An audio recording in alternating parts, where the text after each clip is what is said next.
What is up, everyone, and welcome to another episode of the Random Encounter Podcast, episode 100. I'm your host, James, and I'm joined by a great, huge, big, awesome team right now. We have some special guests here, some returning guests, rather, and of course, we have the normal podcast crew. We have the Dragon Quest Master, Erdrick himself, Sackchief, Hello everyone. and of course, we got the best from the West, the Geek Show. Oh, what's good, everybody? Followed by the fanboy himself, Phaneckswhy. What's up? What's up? We got Ash Destroy him, Mr. Phoenix Yo, Wright himself, right? You want to be Phoenix Wright, or no? You don't like Phoenix Wright? Who's your love favorite? Phoenix Wright, so Who's your favorite character out of that series? technically his ancestor Ryusuke, so you can call me that, I guess. I don't know. Does he have a nickname? Because that's a lot to say, you know. No, he doesn't actually. He funny doesn't. enough. Oh, okay. We'll just call him the Yeah. Great Ace Attorney. We'll say Yeah. the Great Ace Attorney himself. There we go. That's fun. Yeah. And then I guess we should say Robot Master Bryant, you know, because his shirt and everything. Currently searching for Henry Avery's treasure.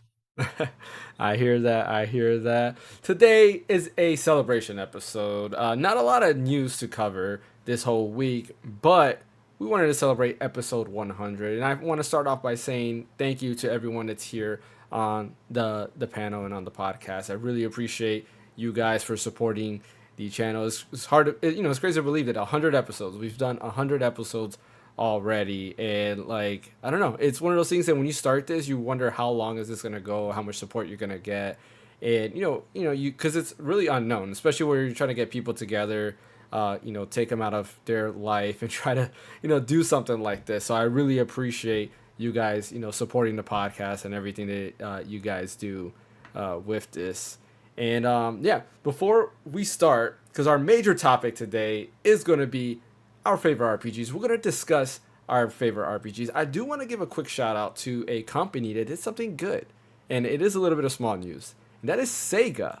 Sega, as you know, is coming out with Sonic and Shadow Generations, and they're delisting Sonic Generations, the OG, but they actually put out a little article explaining that you will still be able to purchase the game through a legacy collection, as well as, of course, if you already purchased the game, you can go ahead and download it as well. And of course, the new version will be available, which is nice because you don't see a lot of things like that when it comes to companies, bringing out new games. A lot of times they just delist the old version and put in the new version, and that's what you get, which kind of is like, like why would you do that? A lot of people, Pharaoh, who's a friend of the channel, a friend of mine's, he likes to play these games in its original form. He doesn't like to play the newer updated versions unless he's already played the original version, if that makes sense. So I do gotta give big props to Sega for doing that. I think Square Enix also did it when the Pixel remasters came.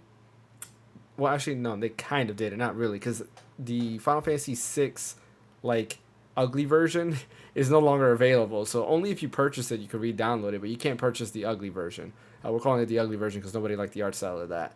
But it had It is the extra. ugly. Yeah, it did. It is, but it had like the extra features that the GBA versions had. So like, it still had features that are not available in the Pixel remaster. It kind of sucks that they delisted that, but they did keep up the 3D remakes at least. You can get like Final Fantasy 4 3D, Final Fantasy 3 3D, and the After Years, which they don't have the 2D version there, which was only available on PSP. So that would be kind of cool if they put that there. But yeah, shout out to Sega for doing something good. They're one of the few companies that are actually keeping video game preservation, and it's nice to see that things like that are happening in the industry when you have other greedy companies that don't do that. So let's go ahead and start talking about our favorite RPGs. We're going to have a little twist to this. So starting off, we are not going to mention our favorite RPG of all time. So we're not going to start with that, rather. We'll leave that to the end of the show. What we are going to do, though, is just discuss our favorite RPGs, any RPG that you like, and we'll kind of go through like a round table. We'll go around, we'll start off with me, then Sackchief, then Fan, then The Geek Show, Ash, Bryant, and then back to me. We'll go ahead and do like a circle like that. And then what we're going to do, or another thing that's part of this twist, is we cannot mention the same game twice, of course, right? So, for example, if I say Final Fantasy 1, nobody else can say Final Fantasy 1. Now you got to think of a new RPG to mention. Does that make sense? Yeah. I like that. Okay. And there's a reason behind this. The main reason is I'm trying to see, is there an RPG I have not played yet? I'm very curious to see if there's a game that I have not played yet that you guys, who I all trust your opinion with, love. And I just want to see, like, are there multiple games? I'm pretty sure there are RPGs I haven't played that you guys love, and I really want to go ahead and discover those RPGs and play them at some point. So that is kind of the reason behind this. What's up? James, have you ever heard of a game called Final Fantasy 16? I have not. I have not. I heard it's. Technically, you did play the game, so I did play it. I just never finished. I was joking. yeah. Didn't finish it, and I don't know. At this point, I may never finish it, but we'll see. So I will kick off this discussion, starting with. What do you guys think I'm gonna say? James. Dragon Quest, or no, Breath of Fire 3. Oh, starting with the game. Okay, yeah, Breath of Fire yeah. 3, I believe. Yeah. It's not Breath of Fire 3. Breath of Fire 4. Oh. 4. Breath of Fire 4. So I've discussed this on the podcast plenty of times. It is not my favorite RPG, which is why I mentioned it. But I really love this RPG. Breath of Fire 4 is amazing RPG that I highly recommend it. Geek, have you played Breath of Fire 4? Yeah, I didn't get a chance to beat it though. It Okay. got stolen. Gotcha. What about you, Sackchief? Have you played it? A very small amount. That's the PS1 game, right? Correct. Is that the one? Yeah. I played a little bit of it just to kind of try it. I never really got very deep into it though. Oh man! All right, you guys have to. So nobody here but me has played this game. I guess Fan technically he started off playing with it, but he hasn't beat it. But I highly recommend. I'm still in the middle of playing it. Yeah, I highly recommend playing Breath of Fire 4. It is an amazing RPG. You were playing 3? I was playing 3 for a really long time when we got when I got the Steam Deck. Yeah. And so I had to put a pause on that and started playing 4. So I'm still slowly playing stuff. To me, there's just something amazing about Breath of Fire 4. Like, it's, from the art style to, like, the story is very mature. And, part of it, too, of course, it is my first RPG. The first RPG I've ever played was Breath of Fire 4. Final Fantasy 7, I did test that out. I remember going to it was either like a GameStop or Software, etc., one of those things, and trying it out, and I hated it because I was like, I can't do anything. But I was so used to games like Zelda, it's a lot more action based. Where this you have to read and turn based. So I kind of like called it quits there. But a friend of mine's approached me and shared Breath of Fire 4 with me, and I fell in love with the game after that. So yes, Breath of Fire 4, amazing RPG, love it. There you go. See, that's what I'm talking about. You just gotta play it and beat it. That's all you gotta do. Play it and beat it. I have it installed. See, you gotta do it. I have it installed like on the Vita. I did it recently. I have it on my Steam Deck, of course, and then I have it on my I don't even know where I put it. My RG Cube as well. So I have it on multiple devices. I just haven't gone through it. But yeah, that is my pick. Sackchief, go ahead with yours. Okay, so I'm going to talk about Persona 4 Golden. I think that's a perfect game, and it's an extremely good game, and it's a game that I can play over and over and over again. And yeah, I think that's an excellent game. So that game is basically the perfection of its own franchise, essentially. It took everything that was wrong with the previous entry, which was 3, and improved on it, and just refined everything, filled it with content. It's a extremely well-written RPG with a lot of great themes, a lot of great characters, a very memorable town, one of the best towns in RPGs, period. And it's an interesting... Yeah, Inaba. It's fiction. It's a fictional town, but it's supposed to represent the Japanese countryside experience. And you got this sort of small town vibe with a game like Persona 4, where basically instead of like a normal RPG, it's where you're traveling around the entire world, like exploring around the entire world, finding new towns and everything. It's a subversion of that, and you're essentially in one town, and time moves around you, and the town changes gradually as the year goes by, and there's different seasons, and you can hang out with people, and it's just like a life simulator, but it's just so perfect in every way, and that is definitely one of my favorite RPGs ever. I did. Yeah. I enjoyed playing it on Vita. That's when I'll never forget. I went into GameStop, and I was just looking for a game for my Vita because I had Gravity Rush, and I think that was it. Like, and I was like, there's no, I had weeks and weeks of not having a game, or months rather, not having a game, and I decided to go ahead and give Persona 4 Golden a try, and definitely was a great pick because I love that game. And That's kind of how I discovered it too. Yeah. Same way. Yeah, same way. Just went to GameStop. I needed a Vita game. Just saw it on the shelf. I was like, oh, and I discovered a lot of great RPGs on the Vita. That same exact way, Yeah, I mean, unfortunately, that Vita drought was real. Like, between that and there was a lot of games that were on Vita, but a lot of them didn't cater to me. Like Gravity Rush was cool. Persona 4 Golden, and I mean that's really it. Like most of my Vita games that I purchased were like Final Fantasy Tactics or Mega Man, Maverick Hunter X, or not Mega Man Power Up, Mega Man 8, and a couple of other like older games, and that was really it for my Vita collection. And Uncharted Golden Abyss as well. Right. All right, Fan, your turn. What's your pick? I mean, I'm just gonna go with the classic Chrono Trigger. Okay, because that's a game I can still play, Mhm. like no matter what. Even now, Nice. like that was the very first game I actually booted up on my. Actually, not the first, but retro game, on the Steam Deck. The first game I booted up on the Steam Deck was Hollow Knight, but the second game was Okay, Chrono okay. Trigger. And I hear that's that. definitely a game that, you know, art style of Toriyama, classic. Like, interesting mechanics, cool story. Music. Yeah, music was great. Yeah. Yasunori Um, Mitsuda.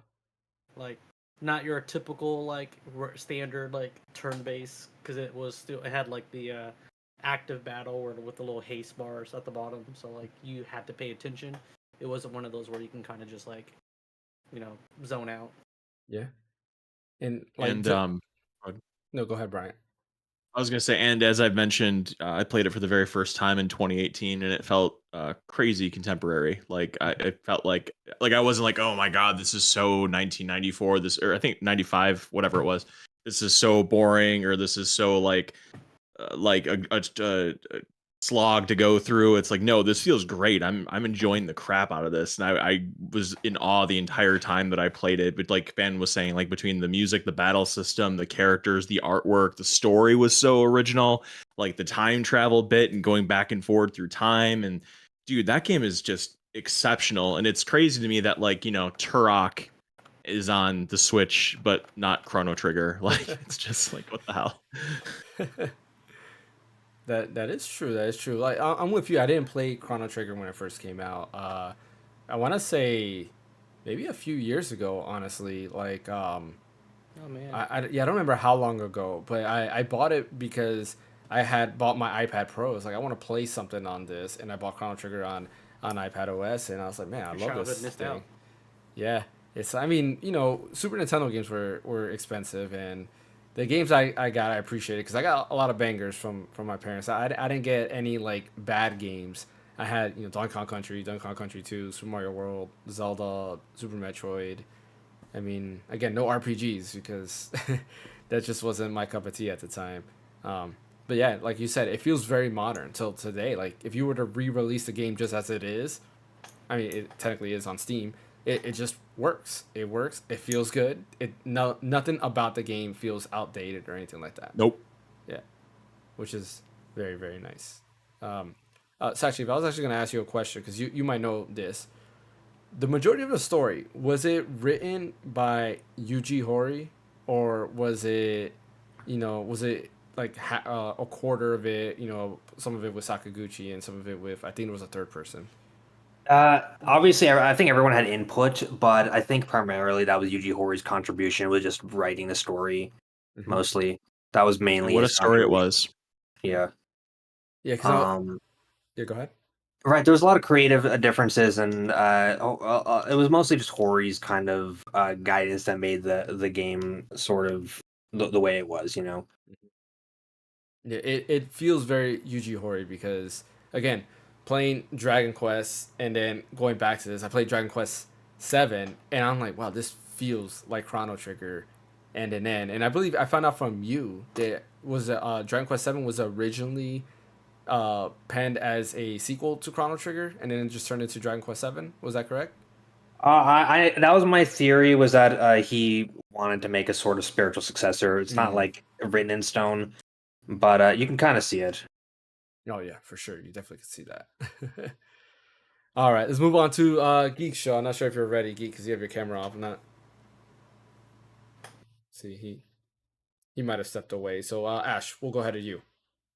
Yeah, sure, absolutely. So, a game I never get tired of playing over and over again is probably going to be Shin Megami Tensei Nocturne on the PlayStation 2. Mhm. And what what gravitated me towards this game a lot was mainly because when it came to like the music, the arts, and like the atmosphere of post-apocalyptic the Tokyo, it was a lot more different compared to other RPGs at the time. And um I think the biggest thing that drew to me for this game is probably the difficulty of it, because like all the stuff you can do in a turn-based game, enemies can do as well. So, like for example, if you're able to land a critical hit or a weakness off an enemy, they can do the same thing to you, and sometimes even worse, right? So, it was, to me, Shin Megami Tensei Nocturne, or the series itself, was kind of like, hate using this analogy, but kind of like the Soulsborne of JRPGs in a sense, because not only it was satisfying to finally beat that boss that you've been stuck on for like after 2 to 3 weeks. You finally beat him, and then you actually reap a good amount of awards from getting that beating that boss as well. And we'll only get started on how you're supposed to recruit allies for demons and stuff, because sometimes they can be brutal to you. Whether you give you all your precious items to recruit this demon, they take it and they leave, and you can never get that again. Or sometimes you accidentally piss them off at the wrong price at the wrong time. It's small stuff like that that I enjoy a lot. And the overall plot itself, now it's not like a masterpiece of a plot, but at the same time they do bring some cool ideas in regards to how to rule the new world of Tokyo and everything. And for this particular game, it's like 3 to 4 endings, I believe, and you can, and which has a lot of replay value to it as well. So overall, I extremely adore this game a lot, and I'm glad the Shin Megami Tensei franchise is still ongoing and stuff, especially with 5 Vengeance coming out recently and everything. So, but Nocturne just holds something close to me, right? And they even have the Demi Fee in the latest game too, so, which is great. So, but yeah, I really love that game a lot. So is Nocturne like a spin-off of Shin Megami Tensei, kind of like Persona and like Digital No, Devil Saga? so Nocturne is actually the third mainline Shin Megami Tensei game in the series. Oh, gotcha. Yeah, Okay. it's actually I know it can be confusing since okay, actually it does have the Roman numeral 3, so it's actually Shin Megami Tensei 3 then Nocturne. Nocturne. So Gotcha. yeah, and featuring Dante.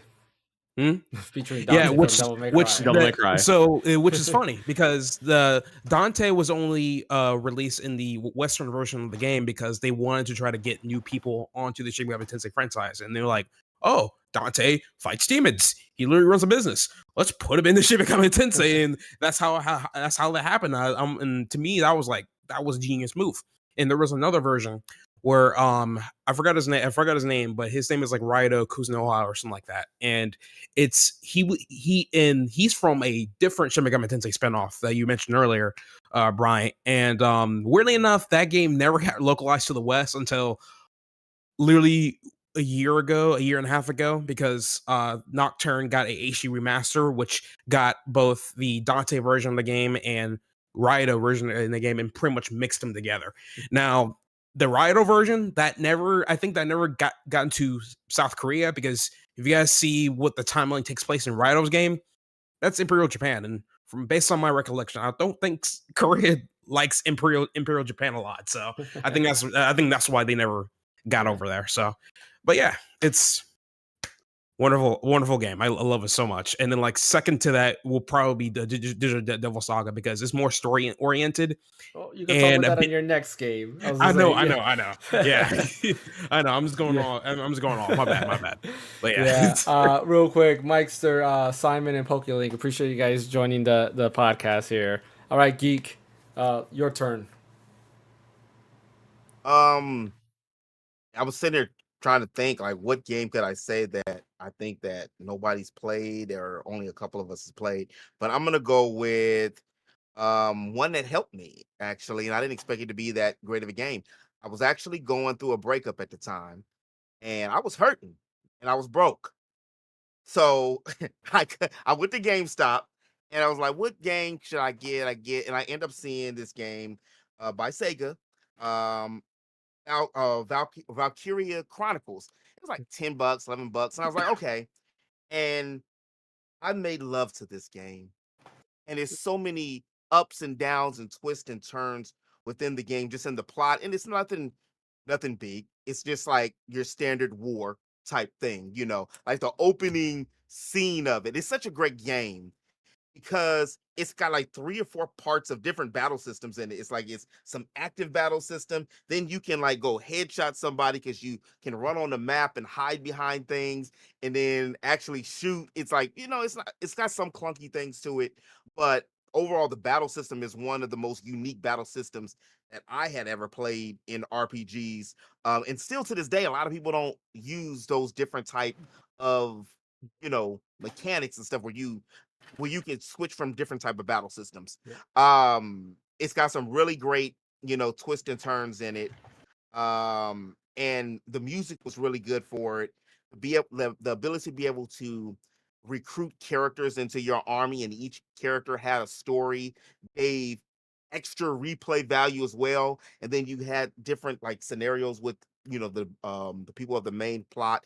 If you're like me and you like love in your stories, like I do like love in my stories Same because here. it's part of human nature. Right? Mhm. It's okay to take it out sometimes, but we went through a whole console series where it was like, especially RPGs, it was like, so y'all traveling together this whole time and ain't nobody hooked up. Nobody falls in love with somebody else. But there is love inside of this one.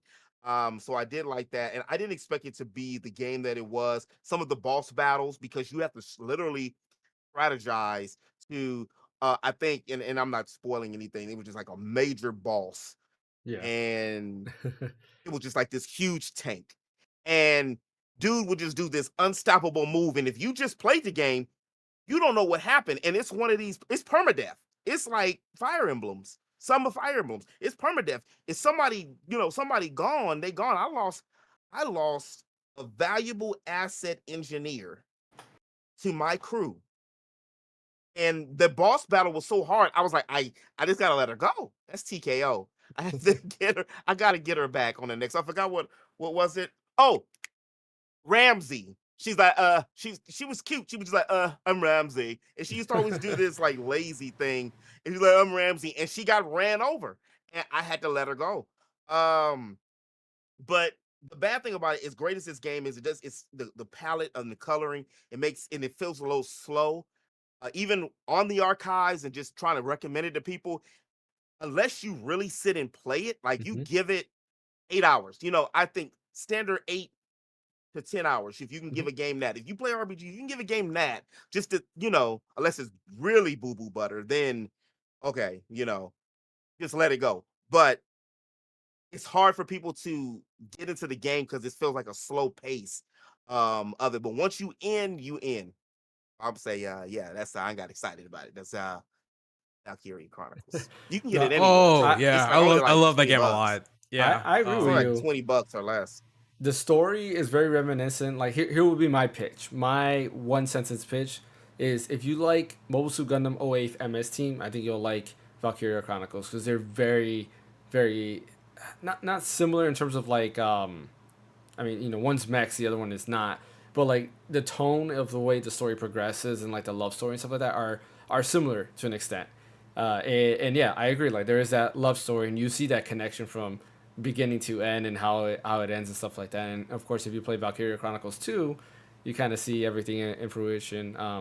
Which yeah, I agree with you. I agree with you 100%. I played 1, I played 2, played 4. Haven't beaten 4, but I played 4. 3 is the only one I haven't played, of course, because it's not available in the U.S. So, good. Something good pick. else Mhm. about it too is that it came out in 08, and like even today, what 16 years later, oh, I'm glad I did Yeah. that math in my head.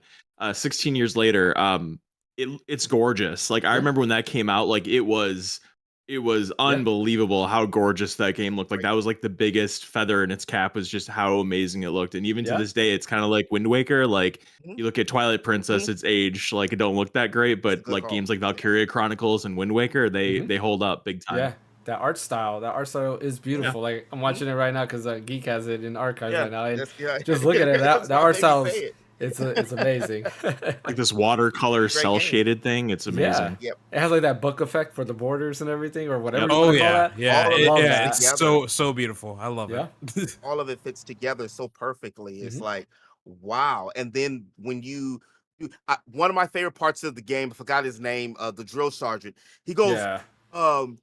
if you're not in, go home now. Or what do you say?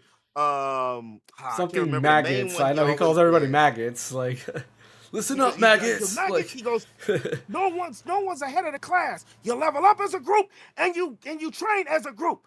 No one's a hero. And the way he says it, and then you have to how you level up is you like decide use the XP with Mhm. certain groups. So you have to decide, is my engineer, which is the engineers go and fix and take out bombs and can kill your tank, or do you want your scouts up who have the longest mobility, or do you want to get your stock troopers up who is like your main force, or your tank, your Yeah. people who your lancers who hit the tank. So you have to decide these things, and just the little see, a lot of games don't get this anymore. And I know I went on to something else, but stop with all the damn tutorials. I don't Oh, need 26 thank you. tutorials.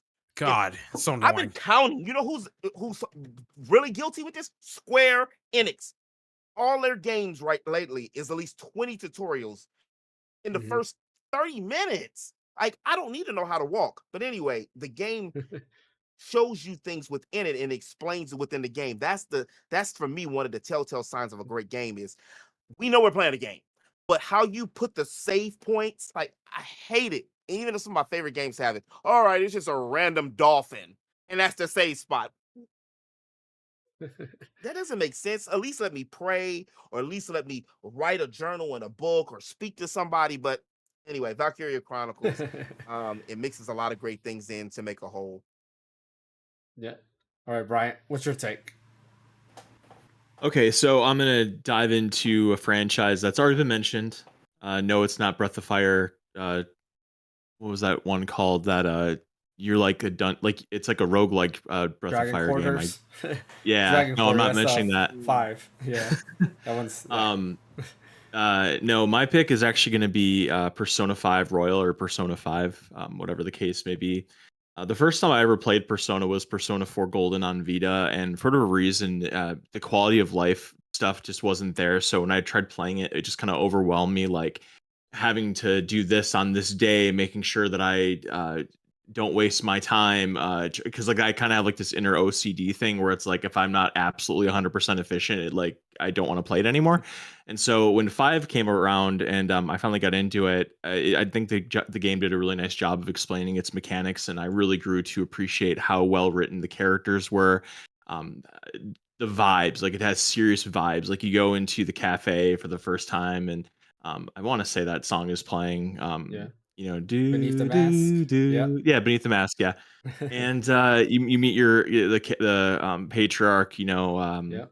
Sojiro, I think his name is, and you have like your room, and then you go to school, and then like you meet people, you get friends, you go to the palaces. The art is really incredible. The music is beyond compare. It's just so good. And then I remembered I finished it, and at the end of it, I felt like sad because I felt like I was kind of like leaving my friends behind when I went on summer vacation, because you kind of like develop fictional relationships with people, and it's kind of pathetic to to say that you feel sad leaving your make believe friends in Persona, but I did. And then You're not when alone. Royal, not alone, oh, cool, okay. So then You're not alone. after I finished that, I went back to Golden, and I finished Golden, and I had no problem with it because I understood like what the game was trying to do. Um, and then I went back and I played Royal again, and I platinumed it. And the first time I went through 5, I romanced on, and then the second time I went through it, I romanced Kasumi. And if I ever go through it again, I'm definitely gonna be a Makoto guy for sure. But yeah, Persona 5 is a really special game in my heart, and I even have a tattoo of Joker on my arm. as I've shown Nice. before, and yeah, just really cool. And then kind of an interesting side note: when I first started playing it, I got to the first palace, and um, I died. Like I went like 2 hours or something like that without saving, and I died, and I was so frustrated. Like I uninstalled the game, and I said, I'm never playing this crap ever again. And then like eventually, I kind of was like, okay, I'm gonna go back and do my 2 hours of progress. But I was very close to like Persona 5 not even being a blip in my radar because I just got frustrated that I lost so much progress. So if I'm glad that choice that I had between never playing it again and playing it went the latter. So that's my choice. Oh man, you guys are all like easy mode. These are like games that you would be like, oh yeah, it's gotta be this. So I'm You gonna just said continue my favorites. streak. I did say favorites. You are right. You are right. But Oh, like, if we're trying, if we're Dude, I- why well, are you I doing guess, that play on I our guess, choices? I guess, didn't play Ash. Nocturne, I know that. Our choices. These are great Why games. That's are all you not easy doing our mode. choices? I'm expecting something like very niche, like, oh yeah, my favorite game is okay, like. well, you didn't you say know, that. You didn't I say know, that I before. know, You You just I said said did your it, favorite I game did you it. enjoy playing. I did have it. been hoping our You favorite. didn't that's I play did. I Nocturne. did. I didn't play Nocturne, so Don't put so your Ash, you're hopes right. and You're right. dreams on us. You're setting Ash yourself is up right. for failure, man. All right. Well, I'm gonna continue my streak with a game that probably nobody here has played except for Geek. I know Geek has played, and that is Lunar 2. Lunar 2, amazing RPG, great RPG, has voice acting in it.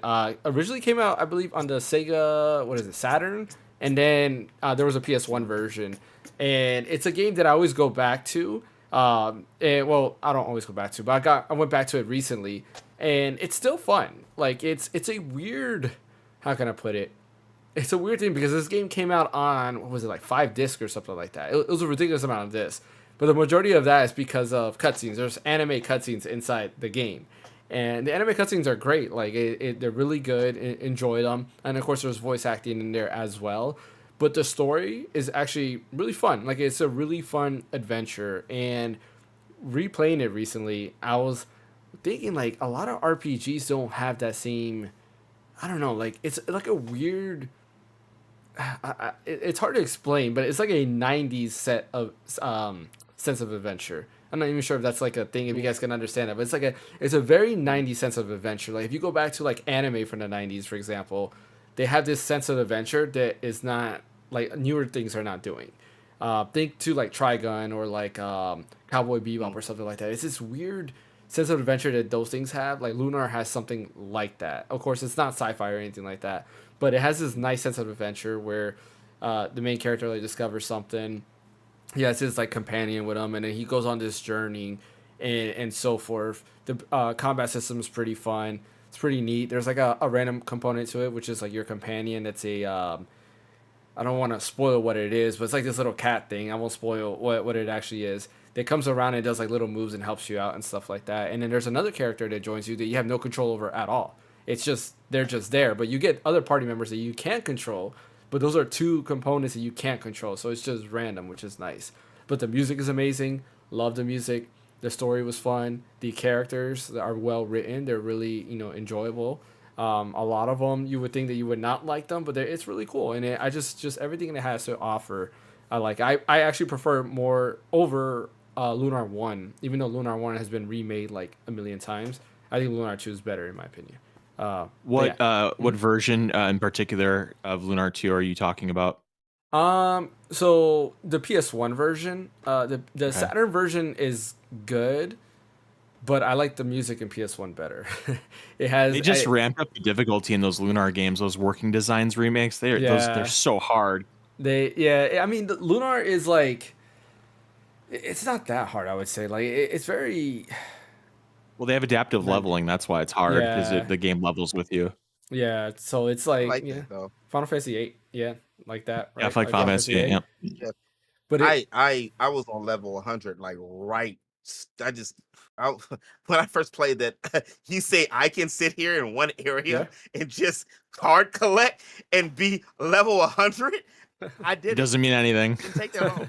No, Yeah, it takes a lot of strategy, and yeah, because of that, like I would agree that the bosses at least are incredibly hard. I've died so many times on bosses. Like normal enemies is fine, like going through the dungeon is fine, but bosses are hard. And in a lot of games, I'm trying to think of what game like Lunar. I mean, really, yeah, Lunar is one of the only games I can actually think of that the bosses I really struggled on.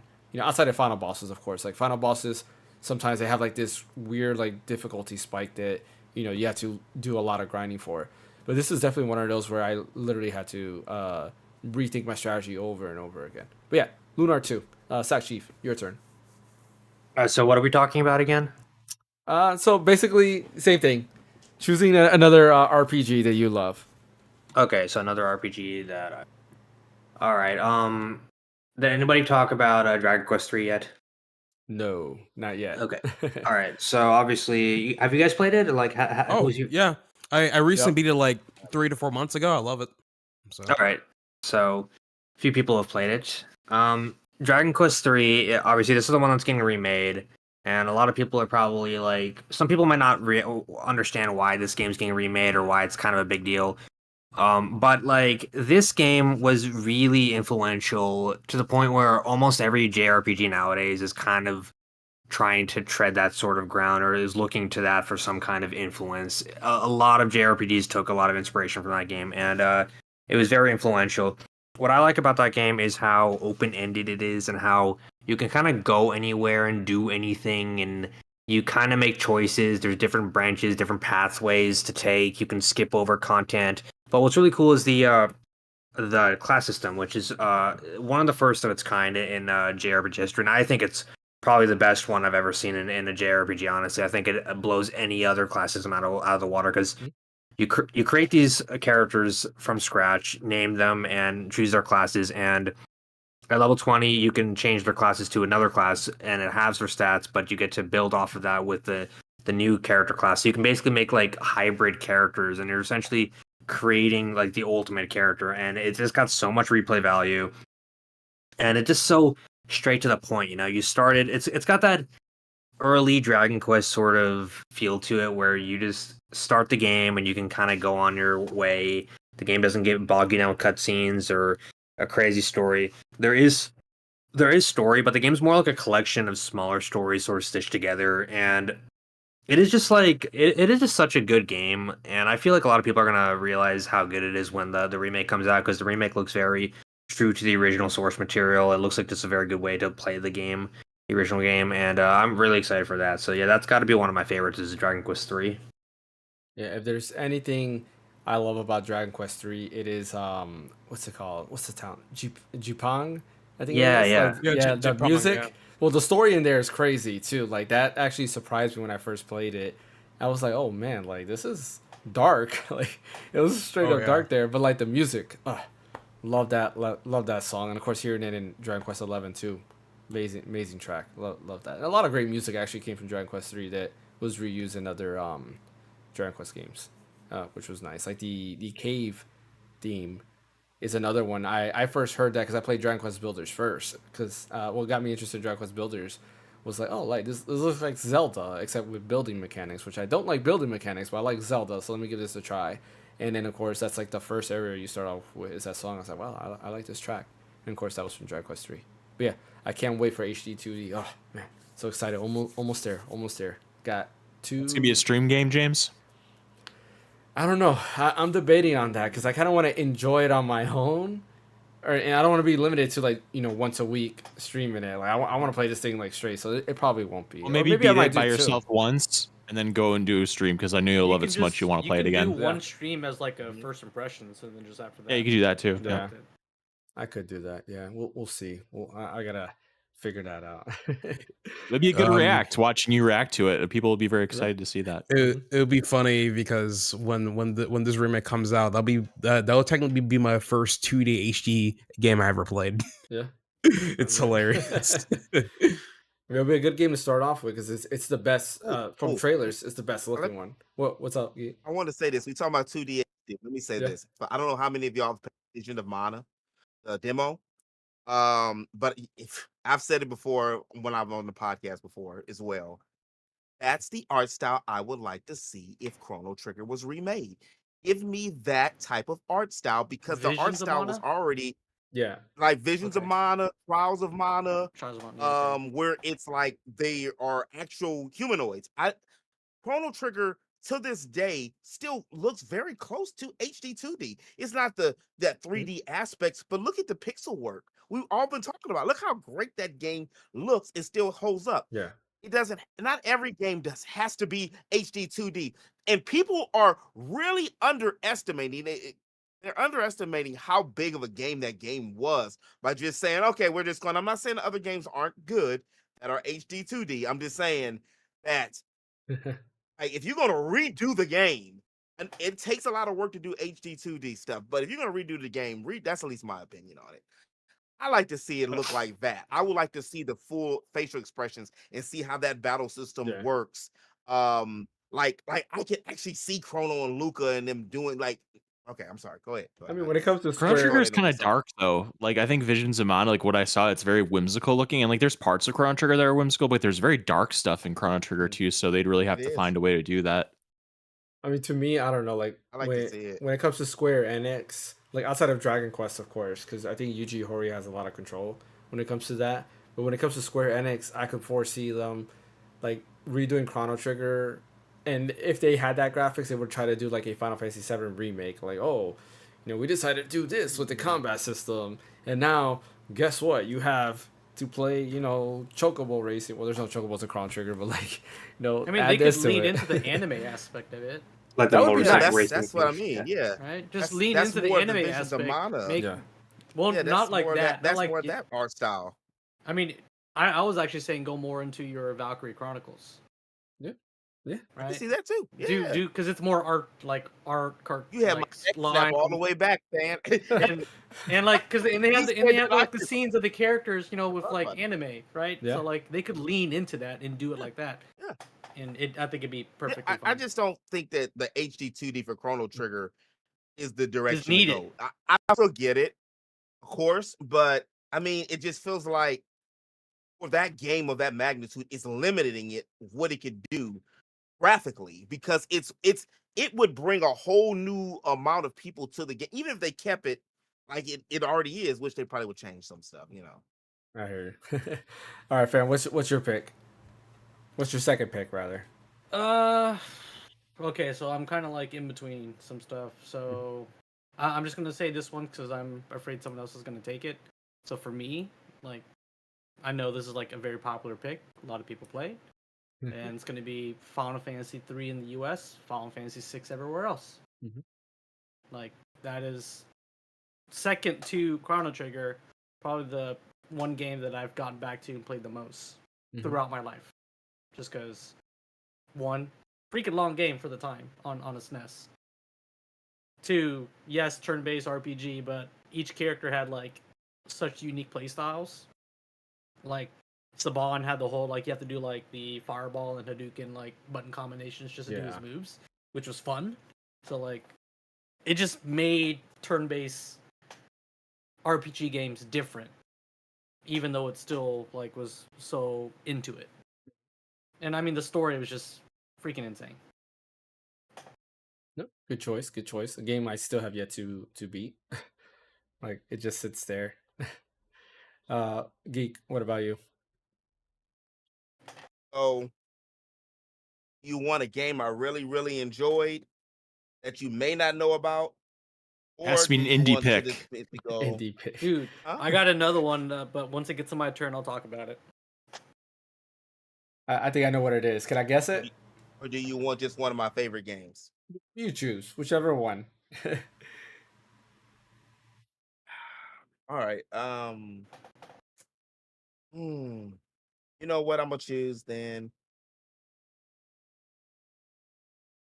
I'm gonna choose this. Is this last time I chose one of my favorite games. This time I chose a game I didn't beat, but I really enjoyed.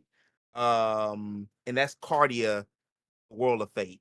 And I don't know how I came upon this. I came about this game. It's I think it's Atlas. It's an Atlas game. It's a strategy-based game where the whole, like, look up the trailer. The whole world, or like the intro, the whole world is built off of cards. So I think it's got what was it, Amano? Yeah. Who did the original Final Fantasy art. Yeah. Yeah, he did art with it. And the original girl, I used to have the disc, but I sell shit on eBay, and what happened was I gave Xenoblade, the original one, away in a Wii, because that was my test game. I don't test good games on systems anymore. And I think I did the same thing with Cardia, but because I don't know where the hell Cardia is. But Cardia is like the battle system is broke down with cards. So a lot of the game is still in Japanese. So it's kind of weird. So some of the stuff is I don't know what some of the moves are, but I'm still kind of like, over repetition, you'll get it. You'll be like, oh, okay. So that's fire. But the story is, I want to say like an anime Game of Thrones kind of thing from where I was at. I didn't get a chance to beat the game. But from the art style, you get, I think it's two paths as well. You get the dude, and he's like a thief or like in this gang, and then you get the female who she's what she kind of reminds you of Terra a little bit, but she has Yeah. like one of these tragic backstories where she ends up as like the night chief or some stuff like that.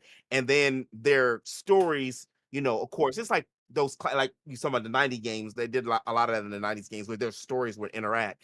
Yeah. But I would say that's a really good game. It's only one way to get it. I don't know if you talk about that way to get it, but it's only one way really you can secure and play it. But other than that, it's lost on time. It's like they don't care about it. It's out. See, I don't want to mention any games because the games I mentioned somebody else might say. But yeah, Cardia, the World of Fate. Look up Cardia. Yeah. It's I really enjoy. I played about 10, 20 hours into it, and I really enjoyed it from what I played. But I didn't get a chance to beat it. Yeah, that cover. I was looking at the cover there. That definitely looks like Terra. Like you have to do like a quick look because it looks exactly like Terra on that cover. It's got one of those intros. I love games Persona does it. Chrono Trigger does it. Skies of Arcadia does it. A lot of my favorite games do that. And they have this intro. Intro is like in where the they'll tell you about the game, and then it goes back. Yeah. Yes. Yeah, it'll even like tell you a little. It's almost like an anime. It'll tell you little pieces of what's happening. I agree. Used to sit back and watch this on loop. Like when I was in college, I used to sit. I had like my dorm, and it was like closets they had, and then you could set a TV or something on it. And I had this old school switcher for the Dreamcast and Xbox and stuff. So I used to just put like Shenmue on, or Skies of Arcadia, or like certain games, or Final Fantasy X, or Kingdom Hearts, and I just let the openings loop. I love games with opening loops because it makes you feel more. It's like the devs took the time to make you feel more intimate with the game. I don't know. That's just makes me feel good. No, I agree. I like those openings. Like Final Fantasy Tactics does it, where you start off in front, then it takes you back to the past. Like Persona 5 did it. Yeah, I don't think there's many games that've done that. Final Fantasy 8 did it. Final Fantasy 8, that was one of them. Well, it had a nice, had a nice intro there. Chrono Cross has that intro too, where you start off, you're in the beginning, and then you go back that, or not in the beginning, but in the beginning you're like, you're not that far into the game, but you're pretty far, and then you go back and see how you got there. Yeah. What I'm talking about is before you start the game. I'm talking about before you start the game. I'm talking about the first, like you're just loading the game up. And it goes through the splash screens, and then it like the best example is Chrono Trigger, right? When it shows you the epoch going through different parts of time, and then it shows you parts of the game. Okay, so before you press start, it's like the intro splash screen. Okay, I gotcha. Okay. All right, Ash, what's another pick from you? Give me 1 second. Someone else can go. I'm playing Zenless Zone right now. I'm sorry. Go ahead, Bryant. Okay. So you wanted an indie pick. I'm gonna go a little indie because don't want you getting mad. No, this is actually a really great game that I'm glad it's finally gotten re-released recently on PlayStation. And it's been on PC for a while now, and it's been on Switch for a while now, but it finally got on PlayStation as a standalone release. I'll say maybe a few months ago. That's Grandia. Grandia, very special game for me. It came out back in the mid to late 90s, I want to say, on PlayStation, and I just remember what I really liked about it was the battle system. That was kind of its claim to fame, was this really cool active battle system where it was still turn-based, but it moved around a lot, and the characters just were very it just felt very organic in how it was like this adventure game. You play as this kid that's like trying to become an adventurer. You have this like kid sister character. You meet the girl that like helps you along the way. It's a more seasoned adventurer. Again, just kind of going back to the music piece of it. It looked pretty. I thought it looked pretty decent too for its time on PlayStation, and with the release that's come out now, it's sharpened up the textures a little bit and stuff like that. And then Grandia 2 came out, and that was really exceptional on Dreamcast. And the only one that's really missing from playability at this point is Grandia 3 and Grandia Extreme that came out on PlayStation 2 or PlayStation 3. I'm trying to remember if Grandia 3. Do you know, Geek, if it came on 3 or 2? I think it was 2 came on, or 3 came on PS2, I think. Let me look it up. I feel think like it was PS2. Grandia 3. Yeah, Grandia 3 was a PlayStation 2 game. You can buy it on PlayStation 3 through the PSN, but that's the only way you can do it. And then Grandia Extreme was just a game that was pretty much like it took Grandia just to its battle system. Like that's all the game was, just like battles, battles, battles, because how good the system was. But yeah, that's kind of my low key pick of a game that I enjoyed a lot when I was younger. Grandia. Gotcha. All right, Ash. Still need more time. Great pick. Yeah, a little bit. All right, I'll go again. And this will be our last round before we go and discuss our favorite game, our favorite RPG ever. And this last one is going to be, again, one that probably a lot of people haven't played, and that is Wild Arms 2. Wild Arms 2 it's interesting because as a person, I'm not a big cowboyish like fan. Like I don't like Old West stuff or anything like that. Like outside of like the Magnificent Seven, like the remake, like I could care less about like that.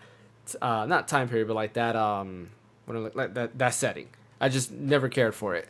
But this is kind of like has like Western elements in it, but it's not, and it was pretty cool. It was my first time playing it, and I'll never forget.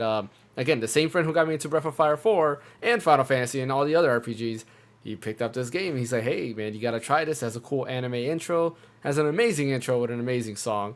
Really like the song." And like you start off and you get to choose which character you want to play as. So like you have 3 leads, and you will go around. And they will all eventually come together. But you start off as who you want to main there. And I remember going with the military old guy because he just seemed the most interesting. He had like this weird I want to say like a metal arm or something like that. He had something on his arm.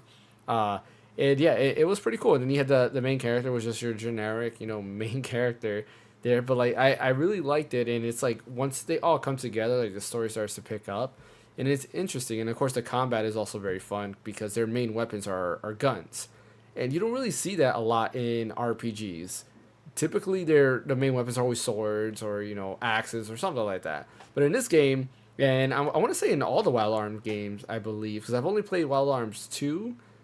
Wild Arms, I think 3. I think that was on PS2. I don't know if it was 3 or 4. Or I might have played 4 as well. I've only played 3 Wild Arms games. At least in all 3 of those games, the main characters, or all the characters, had guns. And you had different type of guns. In one of them, there was like a sniper rifle, there's a shotgun, there's a handgun, and so forth.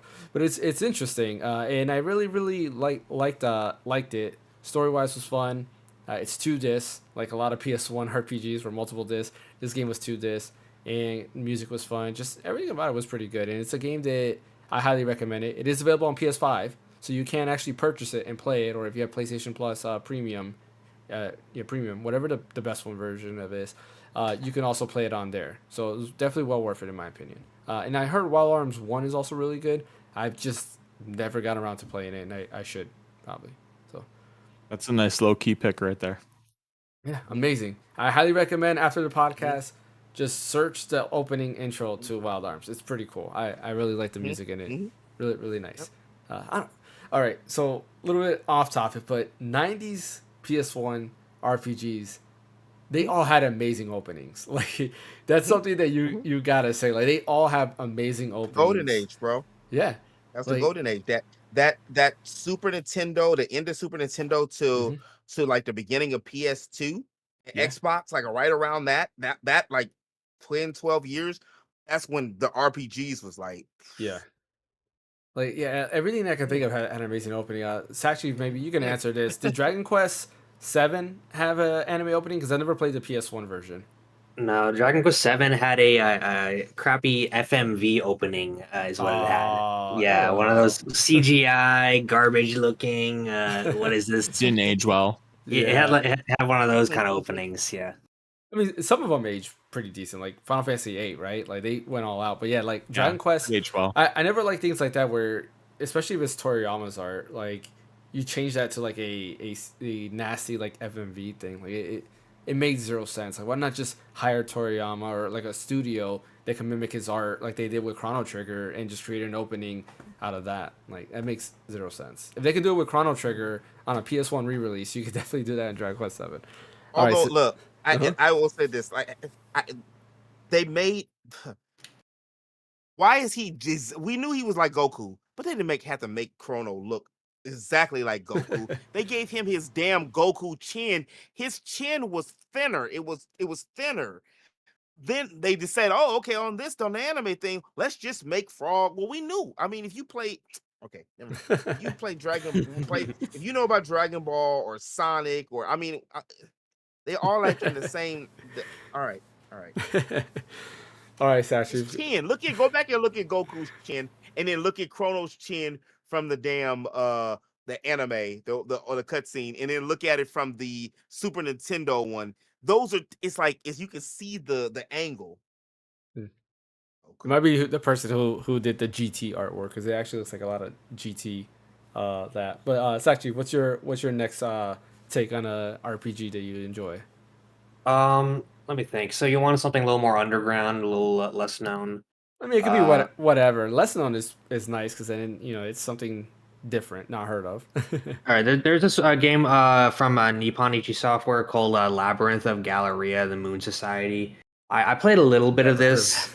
Very unknown, one of those very not very well known games, but I like this game a lot. It's very adorable. It's very it's got a nice little art style. It's you're like hunting monsters in some mansion, and it's a dungeon crawler, kind of like A-Train Odyssey, but I think it's a lot better than A-Train Odyssey, and it has a class system kind of like Dragon Quest 3, which is why I liked it a lot. Is it set like in the Disgaea universe? You said? No, it's not in the Disgaea. It's the same publisher, same kind of similar art style, but it's not the same game. Okay. But yeah, it's a cool little game though. I like it. I haven't really played a lot of it. I kind of want to get back into it. It's kind of backlogged. But I thought this was a cool game. It deserved a little more recognition, Yeah. But yeah. It's on Switch, it looks like. Is that where you played it on Switch or on PC? On PC? Okay. Yeah. I'm gonna have to look into this because not kind of too reminds much. me of that 3DS dungeon crawler game. Yeah, X-Ray Odyssey. Yeah, that's what he was saying. Yeah, it reminds me of that, but like the art style is definitely Disgaea, right? Yeah, that's the first thing I saw. There's a screenshot on the I remember Images. this. I just never played it. Yeah, I've never. Wait, which game is it? Labyrinth of Galleria, the Moon Society. Yeah. Oh, that's different. Okay. It's a pretty cool game. Yeah, I'm trying and getting like a physical Switch copy. It's kind of hard to find. Also, yeah, I'm about to shell out for that. What's that? Man, Nellen, thanks for the subscription. Maybe you have to look on Play Asia to see if you can even find it. Yeah, man, it's always getting harder getting physical copies, man. I swear it is. Despite what James was talking about physical preservation, still, it's just, man, I wish more companies were like this. Yeah, it looks like the PlayStation. Oh no, yeah, it's $50 by some. They have the PS4 version physical. Looks like on Amazon, but yeah, Nintendo Switch. Oof, $68 by some third party. And the collector's edition, that's even more. It's like 170, something like that. Like, oh, yeah, that's. Sheesh. Come on. A lot of these niche games, that's how they get you because they don't print that many copies, and then when somebody wants it, then. Like Xenoblade Chronicles 1, I remember GameStop selling it for like $100 and something for the Wii. Don't remind me. Do not remind me of that. Oh god, I hated that time, bro. Oh man. All right. Who's next? Fan. You go ahead. Did Ash ever win? No, I'll go. I'll go. And since we already mentioned, since you already mentioned the game just now, yeah, I was gonna say Xenoblade Chronicles and stuff. Specifically, I still love so far. I still have Xenoblade Chronicles 1 as my favorite, mainly because I think what made the game for me was mainly just the characters by themselves. But everything else was fine. Like the environments, the art design, everything was great. The music was amazing. It's just like the characters and how they develop really, put you in a chokehold throughout the entirety of the game itself. And Xenoblade Chronicles 2 was great. Don't get me wrong. It's just I feel that with a character that when it came to character development, it was great, but it wasn't better than 1 for me. Right. Yeah. So but yeah, overall Xenoblade Chronicles 1 definitely really, really high up there with me. I've always enjoyed the combat, especially the way the meta was, especially when you're hyping each other up, when you're fighting like a big old bot, like everything about it, which is amazing. I love it. I think three might win you over. I feel like I haven't touched 3 you yet. haven't I do played have it I do have a physical okay. copy of 3. Yeah. I haven't played it yet, but hopefully that overtakes it, if anything. So Yeah, I said 3 so far. Okay. 3 is very good, especially with the DLC. It's amazing. I mean, Shulk was able to come on our soundboard, because that's how good it is. Because he wasn't really feeling it, man. Like, yeah, exactly. You gotta love that. yeah. All right, fan, you go ahead. Okay, so I'm gonna pull out a deep cut one that I just started playing again. I played this, like, you couldn't get it here in the States, so the only way to play it was on a computer to emulate it. And growing up, I watched anime, and it was just a fun game to play, because like early in high school, one of my friends loaned me this anime to watch, and it was a shoujo anime. It's unfortunately, you play 3 girls. It's okay. It's just fun. So the game, basically, you play the anime. The game is basically the anime, but you get to play it, right? So, and they have all the cutscenes in anime. It's all voice acted in Japanese. So the only way to play is you'd have to find the files to where they, like, editors, change the text and stuff like that. So for me, it was Magic Knight's Ray Earth, and it only came out on the Sega Saturn. I actually heard of that because of church. Magic Knight's what? Magic Knight's Ray the Earth. Super Nintendo one, but not that one. Okay. Magic Knight's Ray Earth. It came out on the Sega Saturn. I remember. So the only way you could play it here in the States was through emulation, because it was only Japanese release. I remember I remember. I have an interesting. And it's an action around RPG. You basically play all 3 girls. You swap characters around. You have magic abilities. You get in mechs. It's like Secret of Secret Mana. It almost sounds like Single player, Software though. Wars to me a little bit. Almost similar in a sense. It's single but yeah. player, so not exactly like Secret of Mana, because you can it's only single player. You would change characters yourself, and you would swap around. Interesting. Never heard of it. So, I deep haven't heard cut. too many Anime. Sega Saturn games, so that's kind of cool. Yeah, Deep right, cut. right. Well, actually, it's been 2 this stream. You can't say that. Well, we, that's we true. showing Sega Saturn. That's true. It's been 2. Who Lunar talks about and Sega Saturn? yeah. Yeah. But Lunar, I always associate with PS1 though. That's why, because that's And where I played it. Dreamcast. Yeah. No Did Wii Lunar U come yet. to Dreamcast? No Wii U yet. Oh, no Wii U. What was Dreamcast? What RPG was Dreamcast? Soccer Wars. Skies of Skies of Arcadia. Arcadia. Oh, Skies of Arcadia. Yeah. Now, Grandia 2. Soccer Wars that haven't got localized to the West, so I'll give you a pass on that one. But yeah, Soccer Wars is technically a JRPG. So Yeah. Well, I mean, I meant like, what have we mentioned today? Like that was on Dreamcast. Yeah. Today. Oh Yeah, I know Skies of Arcadia, and there's was it Evolution, right? Or is it? Yeah, Evolution. Yeah. That one I I mentioned Shenmue. Yeah. I mean, would you consider Shenmue an RPG though? Like that's yeah. It's more of a It's an action RPG. adventure. I would say It's more of an a action adventure. it's a consider role playing Zelda game. You're playing as what's his face? I forgot his name already. Oh man! But, If we go by that, then Zelda is an RPG. Like you know, I consider Zelda RPG. How is a lot of these other games? Call of Duty's an RPG? RPG. Like you know, Well, No. still, you're still first-person playing. shooters. You're going through a life as a Japanese teenager, going through life I mean, Call of Duty, you're going through the life It's that of Shenmue. a soldier that's going through his life that he signed up for. Like, you Yeah. know. Yeah. Well, then every game's an RPG. Honestly, I know, if you that's really true. wanna That's take it true. to that, NBA 2K is an RPG. it You know, is. there you go. I'm not gonna buy 25 until it goes on sale. I mean, Uh, technically, it does count as that, so it makes sense. Like, All right. it does. Who we got? Geek, you're next. Or yeah, Geek, you're next. Yeah. All right. So since I was gonna go, but I'm gonna go with Xenogears. That's a good one. Xenogears is one of my favorite games, and I haven't beat it. I got to the last part. Everybody gets to the last part.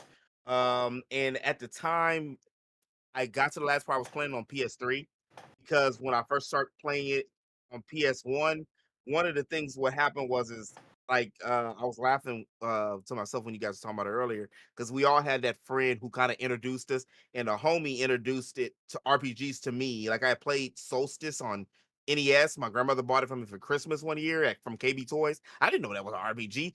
I just knew I had to take this orb and move it to this one block, but I didn't know what to do. I was a kid, so I always was frustrated. But I played Skull and Crossbones and Dragon Spirit instead more.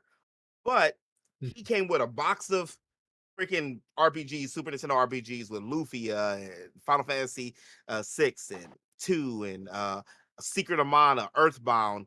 He's like, here, play them. And I'm like, it's like the summer of 97 or something. So, I ate it up like a fat kid does cake.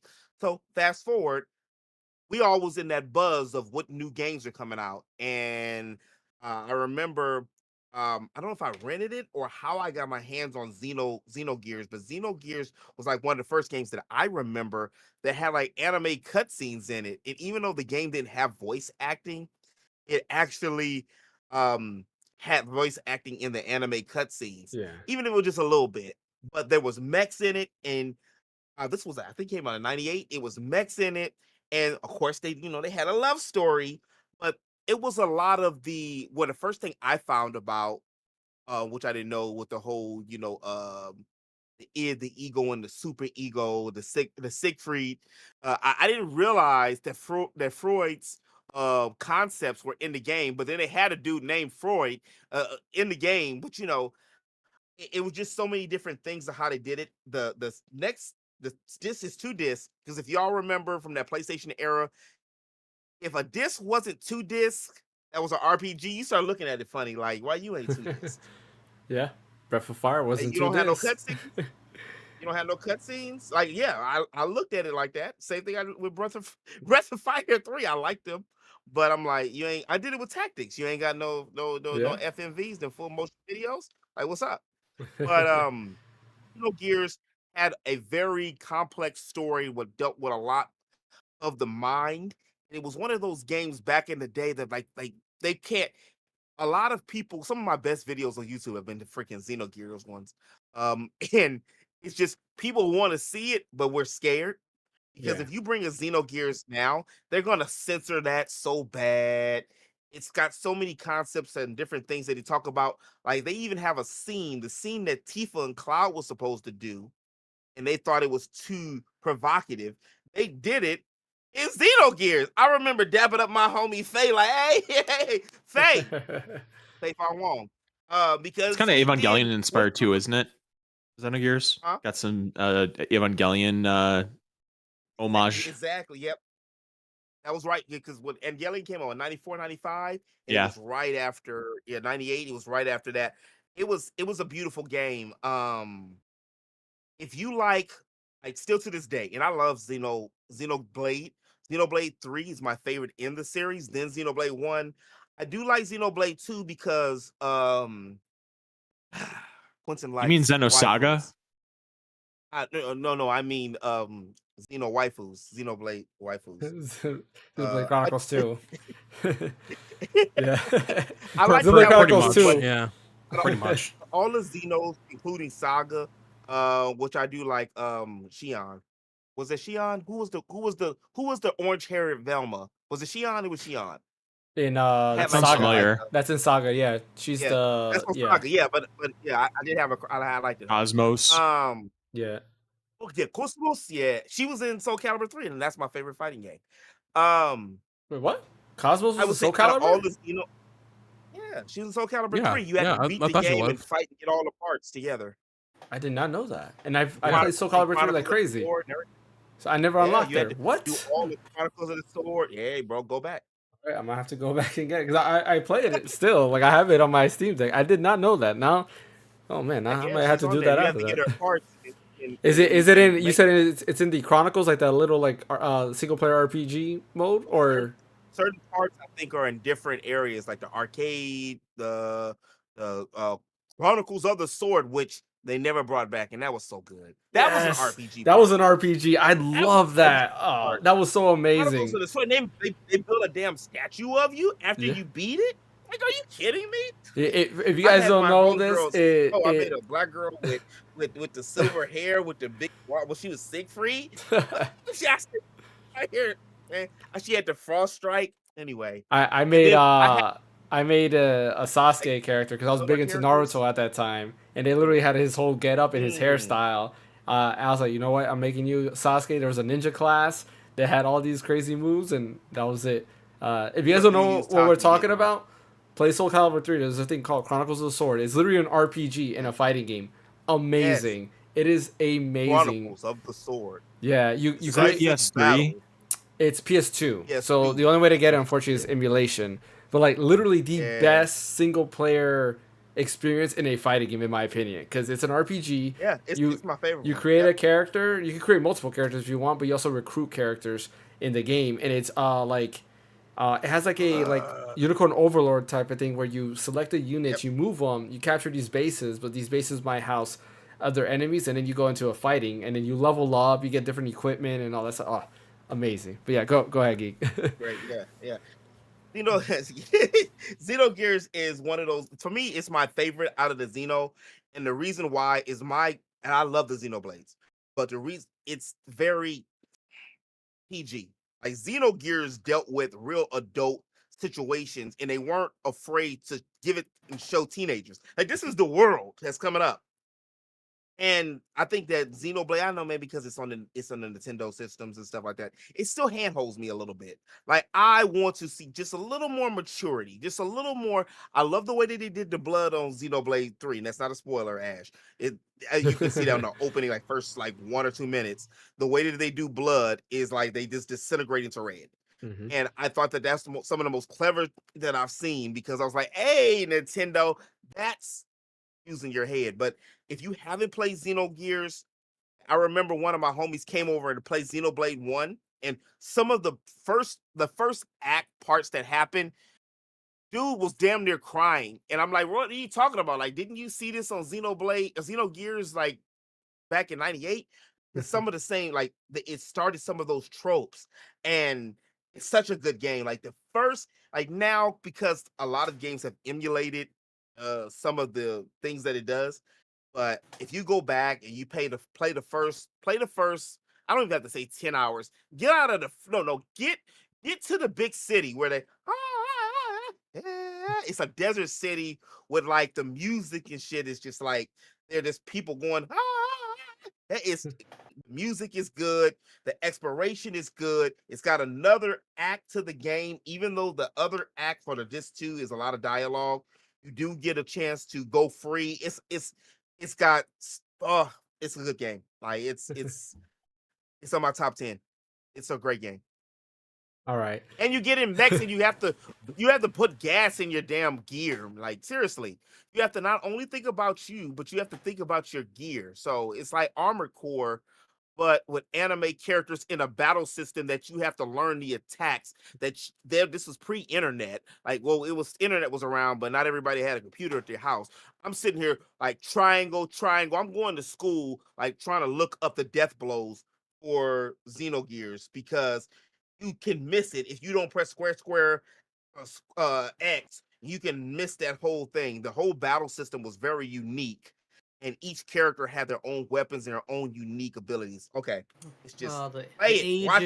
Watch the opening scene. Yeah, the opening scene is very Macross. Yeah. Yeah.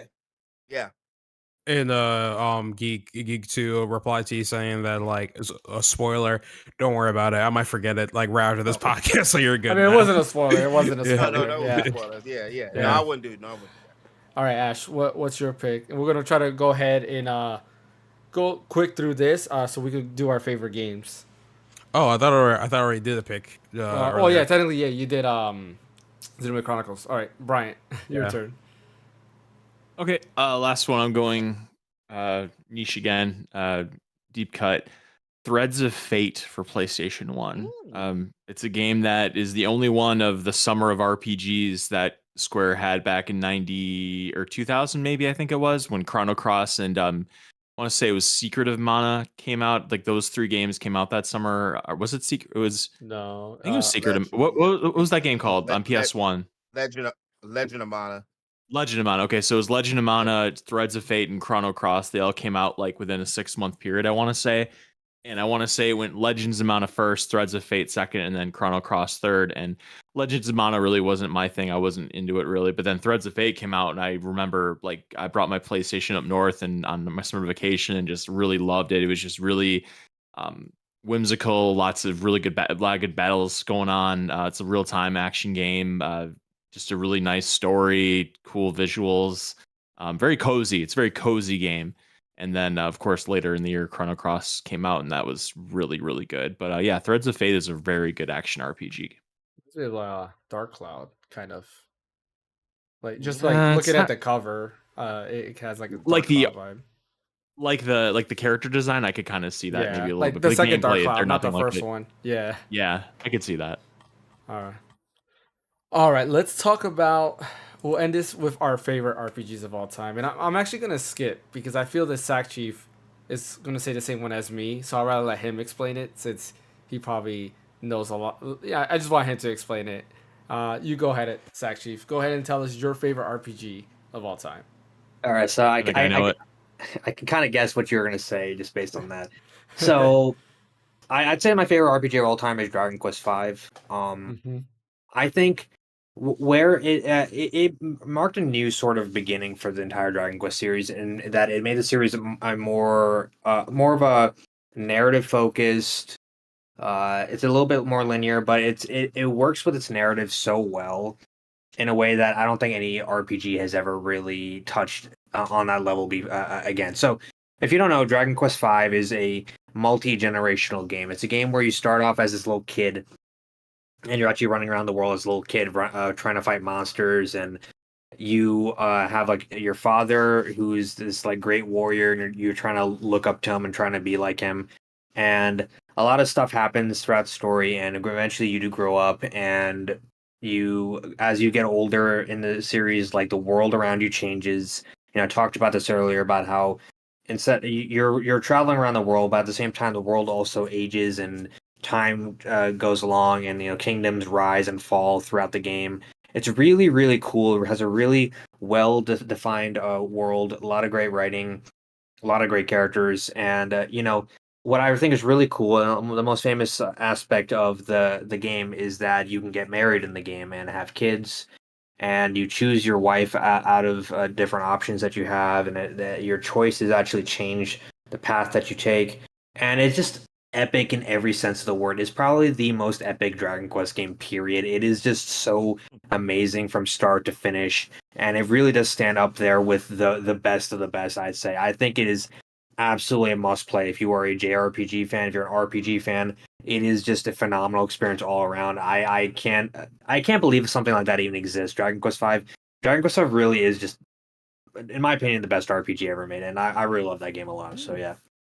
Yeah, and on top of what he said already, like the monster catching mechanic too was very unique as well. It's like you like he said, there's different like seasons I guess you go through in this game, and it's like before you have like human party members, you have a bunch of monsters you can get as party members, and that was like to me interesting because like outside of like Pokemon, I never really liked monster catching mechanics in any game. I just could care less about that.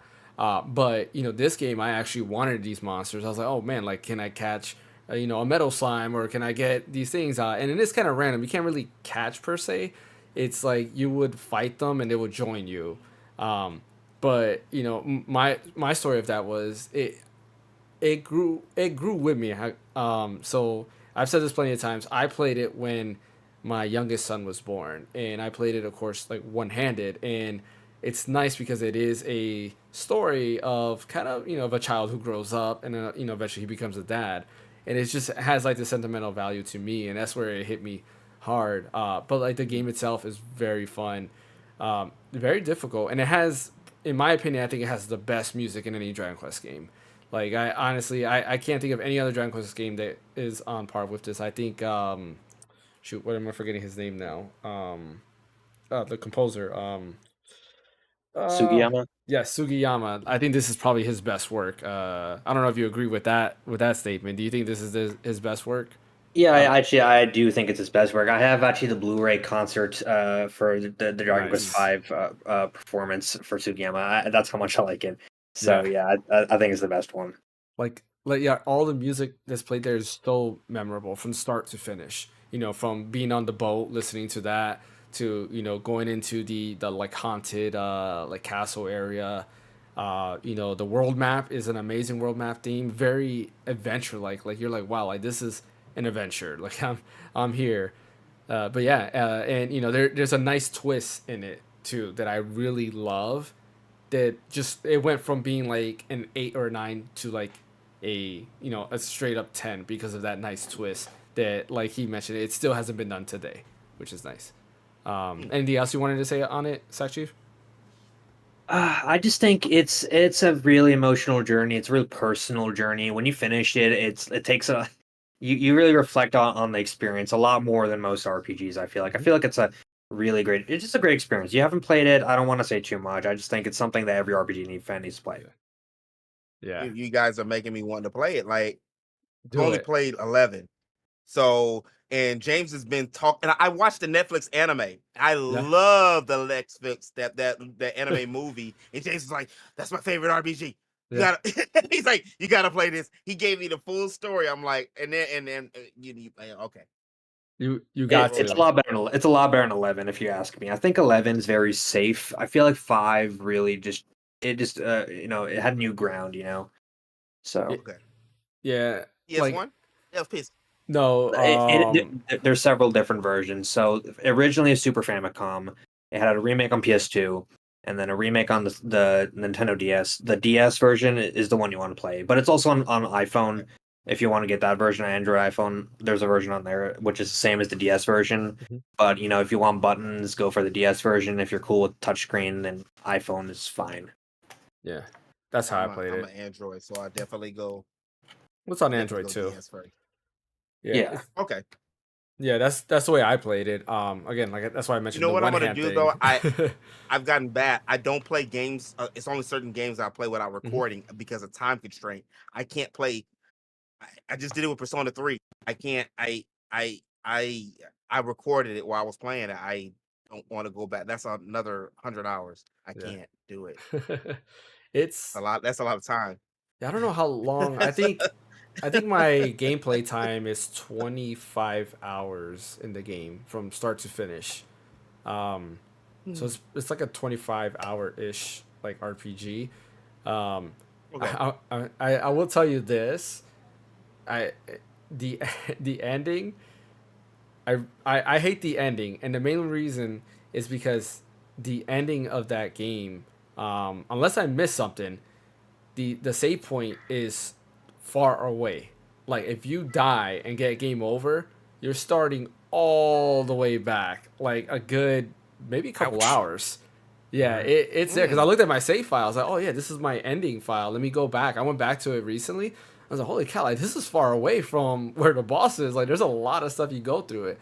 But still, very very fun. Fan, what's your pick? Oh man, it's kind of hard to pick like a favorite of all time. Man, Mm, nothing. 'cause I mean, Final- well, I mean, because they like 6 and like Chrono Trigger, like so high up there on the list. 'Cause Great I'll still play picks, those too, now. by the way. You know, and like those are Those are games I'll great still picks. play now, like repeatedly. So I mean, those two would be like my favorite of all times. But if I had to pick like another one, then I would say this game got me into the Tales series. So it'd be Tales of Destiny. Hey, good pick, good pick. Man, with the full house, I'm out of here. Definitely. With Rudy and Philly? Not Philly. Like, that was just a great game, fun. It was, an interesting take because like linear, like battle system Great back game. to forth, and PS1, and it was one of the few RPGs like at that time on that console where you can play multiplayer. Yes, I sit there with the second controller waiting for a fight, but hey, I get to just sit there and watch people play. I could actually, engage in it. Yeah. Good pick. Good pick. What about you, Geek? Tales of Destiny's great. I seen Tales of Destiny fan like up. I didn't get it for years. I think I got it like a couple years after it came out. I remember looking at it at KB Toys every time I went, and I was like, "What is this dude?" And his blue eye is peering into my soul. And when I finally got a chance to play it, I like those heroes like that. I love like Stan was one of the best protagonists for me because of the fact like he wasn't like all the protagonists at the time. He just was like a goof.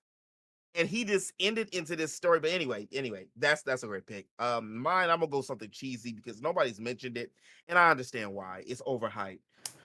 Fan already said my favorite game, but I'm gonna go my 1A, 1B. So Chrono Trigger is my 1A. Final Fantasy 7 and all its entities is my favorite game. My second, my 1B. And I can't emphasize I don't need to go through all the whole thing. How big Final Fantasy was in They got Dragon Quest 1997, music how in the much hype it background. was, how much yeah, it's coming for it. How much emphasis it was. I got spoiled about the whole Aerith thing. And I tried to resurrect her with the Game Shark. So it took me up until modern day The Game Shark. to actually beat the game. But I had the fat back gray one with the big booty one, the BBL Game Shark, BBL Game Shark. Okay, Oh, I had Lord. that one. That's a good one. You just don't think you know me. I got the calls to show me. But anyway, I put That's actually funny. I like that was one. day. That was pretty good. Yeah. I went and printed the stuff at school. I used to be a teacher's aide, so I printed all the stuff at school, and all the codes about how to bring her back, but she could not come. And it wasn't even that I loved her more than Tifa. It wasn't that. It was just the fact that my homeboy, the one who introduced me to RPGs, mind you, the one that dropped the games, I didn't beat games fast enough for his taste. So he just came out to the cul-de-sac one day. Oh, by the way, Aerith dies. I'm like, what? This isn't 1997. This is like October, November. So this isn't like 20, 30 years later where everybody knows it. People didn't know it because RPGs wasn't even what RPGs are today, where they're talked about on podcasts and in commonplace and water coolers. So I was hurt.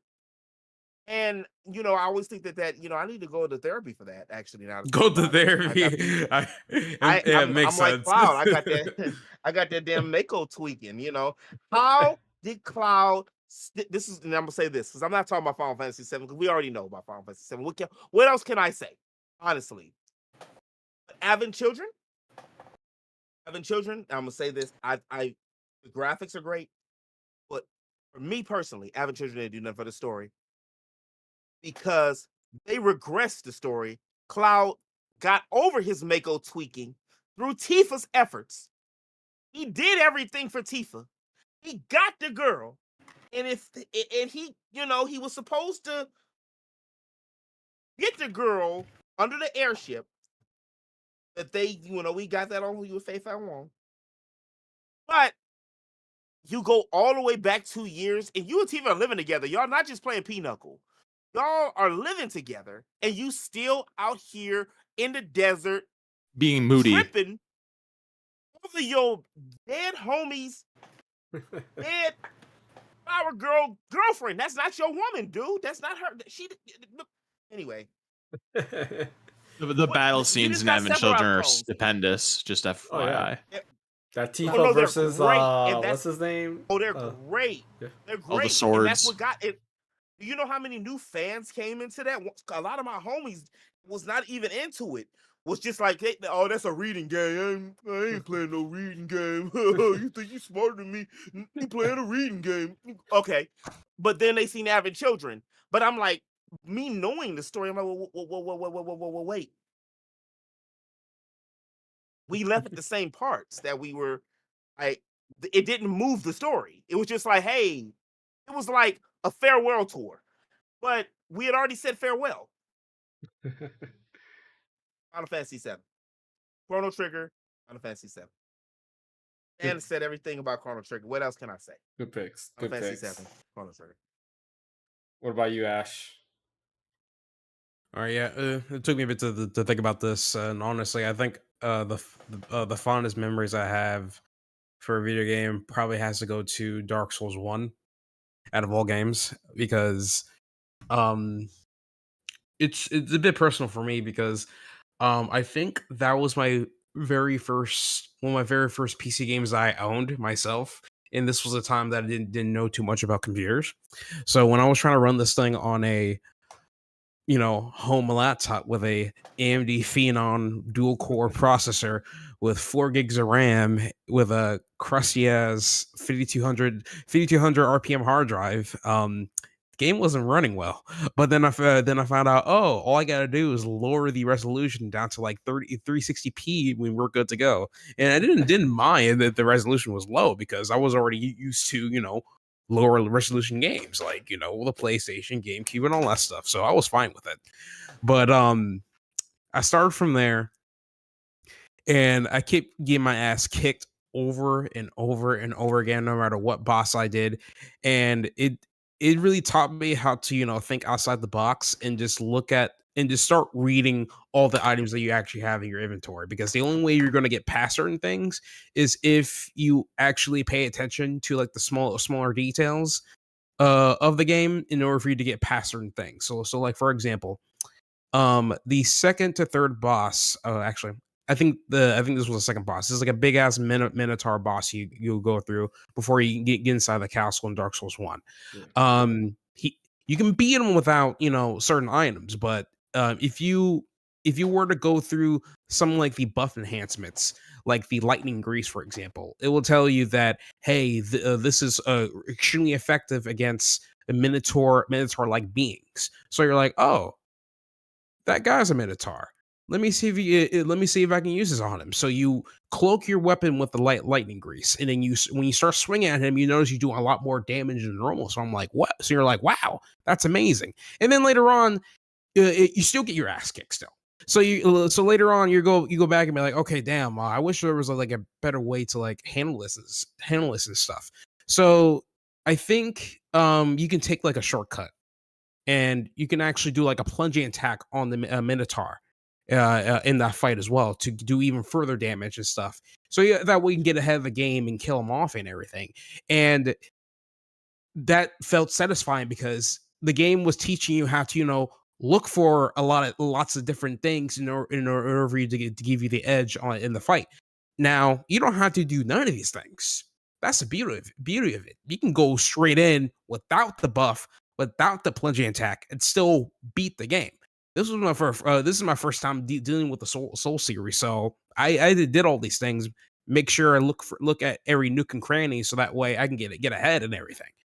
And then that's where everything just start being more enjoyable and stuff. You start talking to other characters and stuff based on the lore they had and everything. Give you certain hints on where to go next, and sometimes feel sorry for certain characters as well. Especially if you did the Artorias DLC for Dark Souls 1. I think that was one of the saddest stories and stuff, because before you even get to Artorias, you fight his dog first. And there are certain things that you would notice is that as you start being his big ass dog and stuff, his moves just starts becoming more like struggling like and stuff. And you start feeling sad for the boss and stuff. And this didn't require any cutscenes whatsoever. Didn't require any voice acting. All the stuff is being told to you as you're playing the game, and you understood it. And I think that's one of Dark Souls 1's biggest strengths is that it didn't really need to show you too much to understand what's happening and stuff. And of course, it's an RPG, so you can craft any class that you want if you want to. I think being like a sorcerer in that game, you would probably have a big disadvantage because I feel like majority of the bosses you're fair or better when you have just a sword and a shield and that's it. But hey, like I said, you can do whatever you want. But yeah, Dark Souls 1, but that's literally one of my favorite games of all time. If you guys can pick up the Prepare to Die edition, I know that game's delisted, unfortunately, because they have the Dark Souls 1 remaster. But in my opinion, the Dark Souls remaster is kind of a demaster to me because they kind of take away some of the textures that made Dark Souls 1 great, all in favor of 60 FPS, which I'm like, oh, God, Jesus. I'm like, Jesus, I just don't like the remaster version of it. If you can get the Prepare to Die edition, if you already know a friend that already has in their Steam library, then you can become their Steam family member and get a copy of it and play it yourself, if anything like that. So, and I think there's mods for you to improve it up to 60 FPS, but it still plays fine at 30 and stuff. But yeah, Dark Souls 1 Prepare to Die edition. Well, number one for me, if anything. So good choice.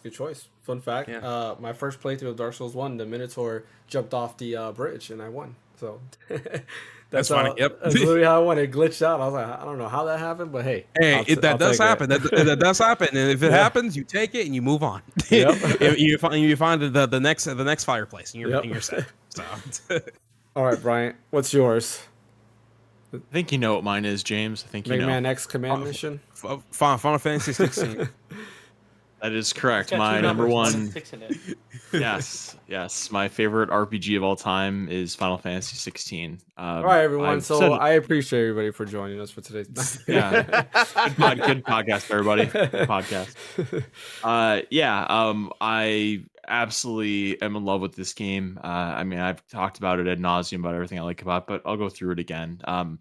Music, I just remember when I played it for the very first time. When I didn't play the demo, I just bought it because I remember like thinking about the demo of it like a couple weeks or a month before it actually came out, and I really wanted to play it, but I didn't because I was like, you know what, it's coming out soon. I'm not gonna do it. I'm just gonna play it. So I bought it, I played it, and just right from the get-go, just right from that scene where you're like going through this canyon and then you see the icon fight between Ifrit and Phoenix, and this just absolutely epic music is playing, and it just like gets you pumped and it like gets your heart going.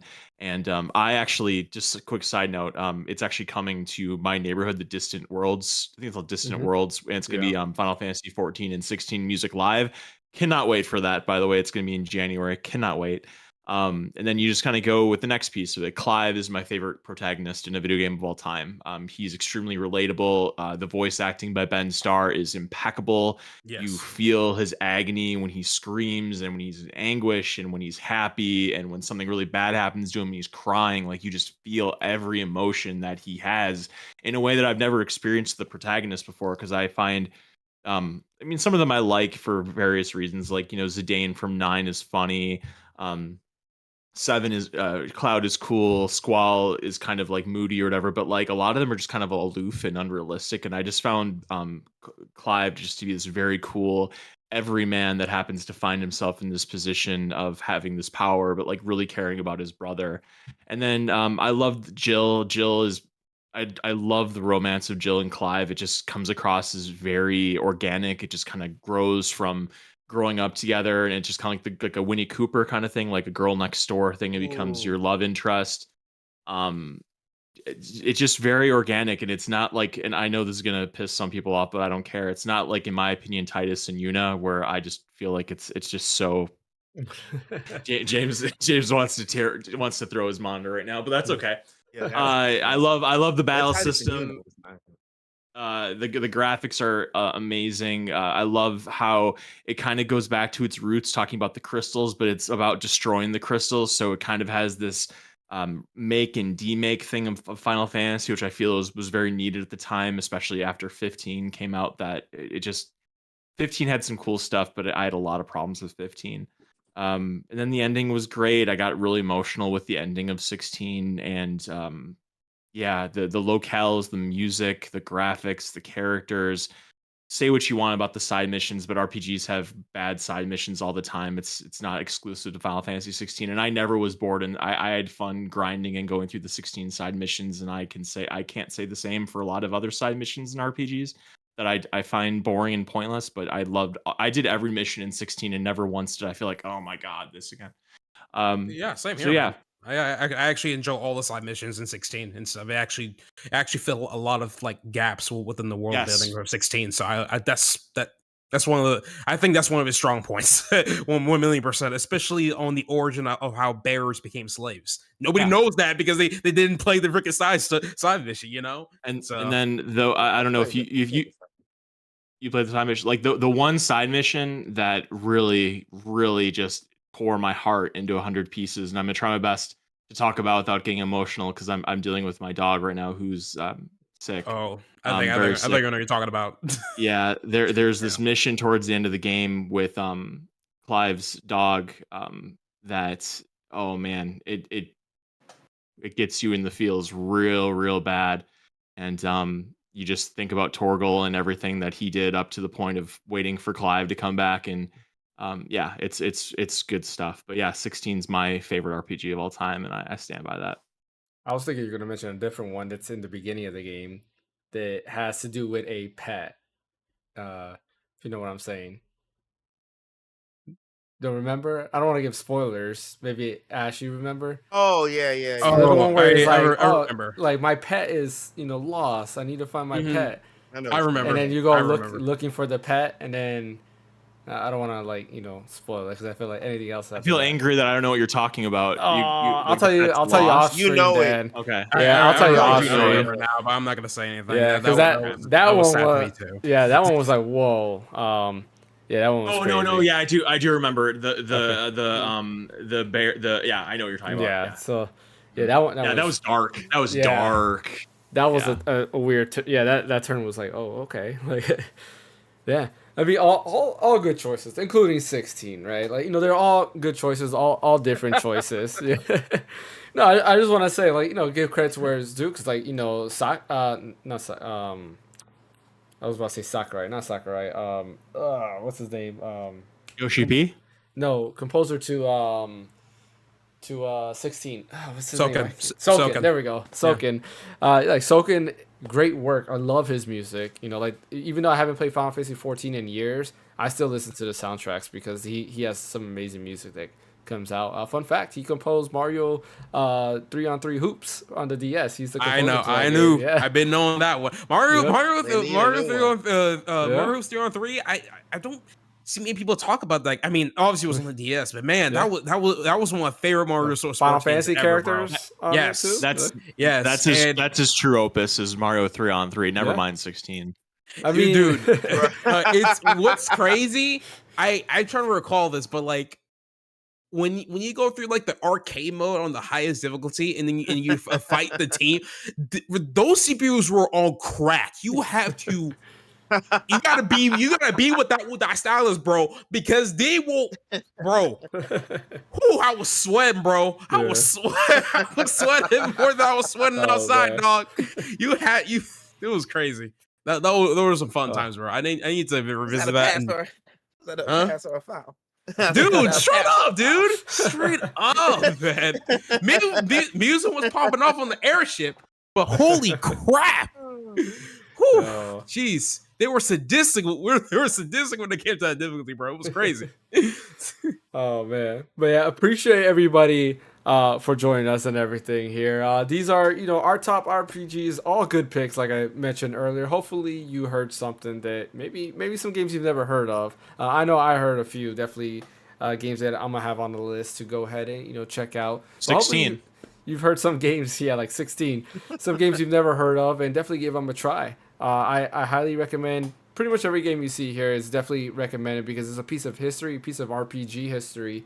And in my opinion, I just think RPGs were built different, back then, they're 16, which is more current, but a lot of RPGs just were different back then compared to now. And I highly recommend, doing a deep dive. To give credit where credit is due, Final Fantasy 16 does take like the stories front and center, and it is nice to see that kind of like classic RPGs where the story's front and center. That's really where you're going at, and that's what pushes you forward. 16 does have that in it, but yeah, I hope you guys enjoyed today's podcast. Happy 100 episodes. I appreciate the support for everybody tuning in. As always, don't forget, hit that like and subscribe. Yeah, that 100. That 100. Appreciate everybody. Don't forget to hit that like and subscribe button. Also, share the channel. It does help out a lot. I typically do videos on, I do a little bit of everything. Hardware, current games, older games, you name it, I try to do it. Typically around RPGs, Nintendo, and, just retro gaming in general. Kind of do videos there. My most recent video, what was my most recent video? I don't remember now. Was it Mega Man? I don't even remember what my most recent video was. I think it was, yeah. Yeah. No, I got and that one did, and that one did well, I think. Yeah. Oh, I had thoughts on the Switch. I had that one. Oh, that was yeah, my most I recent one. about that. But yeah, I have a Mega Man video as well. If you're looking at Mega Man games that were missing, I got them right there. And yes, I do know Trombone was part of Mega Man Legends. I did not mention that game. I completely forgot about it, but I do know it is part of that. But yeah, appreciate everybody for joining us. Sackchief, where can they catch you at? Yeah, I'm on Twitter and YouTube. Same name, Sackchief. Yeah. Oh, you're breaking up there. Didn't hear the last thing you said. I think it's on his phone. Oh, yeah, you're breaking up, Sackchief. We can't hear you. Oh, sorry. You heard me now? Yeah, I can hear you now. Okay, sounds good. So yeah, a really great job with the podcast. You've been doing a lot of good work, and thanks for having me on. Yeah, appreciate that. Make sure you catch Sackchief. Make sure you subscribe to his channel. A lot of good information on Dragon Quest. He did a deep dive on Dragon Quest 3 HD 2D, where he pointed out that it looks like there is new content in Dragon Quest 3 HD 2D, which they did mention they are expanding on the story elements, which just got me excited because that's interesting. Yeah. Nice. I'm very curious to see, a theory that I have, and that, Sackchief said it also on his videos, that Yuji Horii is gonna closely like tie them together, because we all know that 1, 2, and 3 are kind of like, how can I put it, in the same what's the right word? I guess the same world. I guess you could say, right? Yeah, because you can say that. Yeah. So we all know. But it seems like he's probably going to add more story elements that, further connect them, where it's kind of front and center. But, oh, yeah, they are true. Even though I feel like it's front and center already to see how they're connected. But maybe, something a little bit more to connect them. So, yeah. Fan, where can I catch you at? You can catch me here at the Random Encounter on Saturdays and whenever we do our group streams. Or you can just check me out at Phaneckswhy on Twitter, YouTube, and Twitch. Yeah. I think I got them all. What about you, Geek? I'm on the Twitter box. Well, it's X now. You can catch me here on YouTube, IG, TikTok, which I don't do a lot on TikTok, but you can find me at The Geek Show, and that's geek with a GEAK, not the double E. Pretty much everywhere. What about you, Ash? You can find me at Astrorium on YouTube. You can follow me on Twitter. I'm still calling it Twitter. I don't care about Elon, but yeah, you can follow me on Twitter. But like, I don't really post on there anymore because it's kind of toxic. So you can follow me on there if you want. That's up to you. But I'm definitely gonna be more active on the Random Encounter and hopefully someday on my channel. So. Also, I forgot to mention this. Definitely sub to the Geek Show. Like I said, he does archives every Saturday at, I believe it's 7:30 Eastern, 7 o'clock Eastern, or maybe 8 Eastern, something like that. 8 Eastern till 3 a.m. Eastern. There we go. 7 hours of pure, unadulterated role play. Right now is Star Ocean's about to come up. Yeah, Ocean it's 6. Really good. I mean, if you want something to have in the background while you're doing stuff and, take a look at every now and then, it's definitely amazing. If you want to just watch the gameplay, these games that you've never played and you just want to see it, again, amazing way to go about it. It's very, very nice. Very nostalgic too. Anybody that was a Toonami kid that grew up on Toonami, like I said, the presentation is very Toonami-ish, and he does such a great job. So like, shout out to Geek. Definitay subscribe to his channel and You have check a that little out. robot suit that you put in that you have a little robot guy.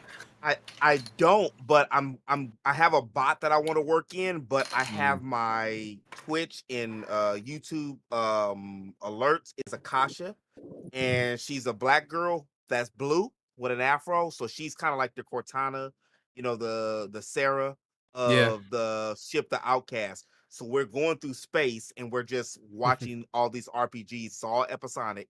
30 minutes. Well, it was really like 26 minutes with commercials and all that other good stuff. Retro commercials like Ninja Turtles and Yep. I've fallen and I can't get up. I just added that one. Life alert, life alert, life alert, life Yeah. alert. Oh god, not life alert. Oh no. Yep. Life And then alert. he also has his parody commercials that he does there too as well in between that. Yep. All right, Brian, where can I catch you at? I'm at red_so_deep on Twitter. Special shout out to Ash and James helping me finish my transition to the AMD family. On my computer, I now have my AMD CPU hooked into my motherboard, into my graphics card and all that stuff. And it's fully running, just downloading all my new games and everything. So now I'm part of the family. So welcome to me, and thanks to James and Ash for helping me. I guess the bracket came in just on time, or Yeah, I got everything I needed. sweet. Yeah, I saw the picture. Yeah, I told you it wasn't that hard. Yeah. No, it wasn't that bad. Yeah. Awesome. And as always, you can catch me here at the Random Encounter, where I do, videos weekly. Try to do weekly. This whole month has just been crazy, or these past few weeks rather have been crazy. But yeah, definitely weekly. Also stream weekly on both Twitch and YouTube at the Random Encounter, of course. Where we have a group stream every Thursday. I do a solo stream every Friday, and of course every Saturday we have the podcast. As always, my name is James. Thank you, Fan. Thank you, Ash. Thank you, Brian. Thank you, Geek, for returning as a guest. And Sackchief, thank you to you as well. And we will catch you guys next time. Bye. See ya.